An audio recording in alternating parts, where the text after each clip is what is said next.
প্রথমেই ভক্তিগীতি ভবসাগর একসাথে আমরা গাইব।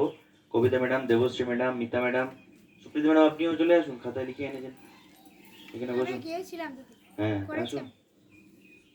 এবার গীতা ধ্যান আমরা সমবেতভাবে করব, আর তারপরে গীতার পঞ্চম অধ্যায় শুরু হবে। 1 থেকে 6 নম্বর শ্লোক আমরা একসাথে পাঠ করার চেষ্টা করব। যাদের নাম দেওয়া আছে, Rina madam, Pampa madam, Nivedita madam, Kabita madam, Alpana madam, Bithika madam, Debjani madam, আপনারাও আমার সাথে সাথে করার চেষ্টা করবেন। আর ভক্তিগীতি করবেন মিতা ম্যাডাম, ঈশোপনিষদ মন্ত্র নাম্বার 4 ব্যাখ্যা করবেন নিবেদিতা ম্যাডাম, ভাগবত পুরাণ প্রার্থনা সঙ্গীত দিলীপ স্যার, শ্রীমদ্ ভাগবতম পাঠ শুরু করবেন প্রথম স্কন্ধ পঞ্চম অধ্যায় শ্লোক 21 থেকে 40 রীনা ম্যাডাম, এবং শেষ করবেন অনিতা ম্যাডাম। ভক্তিগীতি লাস্টে শ্রীকৃষ্ণের অষ্টোত্তর শতনাম, কনক ম্যাডাম, কৃষ্ণা বরাট ম্যাডাম এবং নুপুরদে ম্যাডামের নাম আছে, যদি ওনারা না আসেন আমরা একসাথে করব, সকলেই জানি। আর লাস্টে জয়ধ্বনিটা দেওয়াই আছে রুটিনে, সবাই দেখে দেখে নির্ভুলভাবে পাঠ করব। শুরু করছি আজকের পাঠচক্র।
চিত শঙ্কিত